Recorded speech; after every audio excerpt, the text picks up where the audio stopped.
Sempat mengalami pendarahan dan dinasihati untuk tidak terlalu banyak pikiran serta menjalani bed rest. Aurel Hermansyah kini dalam pengawasan ketat suaminya, Atta Halilintar. Atta yang sempat panik dengan kondisi Aurel, akhirnya harus bertindak tegas dan banyak melarang Aurel dalam beraktivitas. Tadi aku marahin dia, pokoknya enggak boleh joget-joget TikTok, enggak boleh bikin-bikin sesuatu yang duduk-duduk di lantai, kata Atta dalam YouTube Atta Halilintar. Istilahnya ringkih, jadi dia harus boboan aja, imbuh Atta. Melihat istrinya kemarin-kemarin masih aktif dan banyak gerak, Atta memastikan akan meletakkan banyak tempat bersandar di tempat-tempat strategis di dalam rumah. Entar di rumah aku bikin rules, di setiap tempat dia pergi ada kasurnya.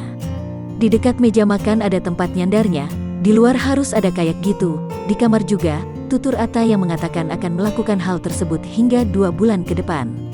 Kalau dia nakal, aku yang marahin. Soalnya dia kadang-kadang suka, oh ini kayaknya sehat-sehat aja nih, joget-joget, kata Atta lagi.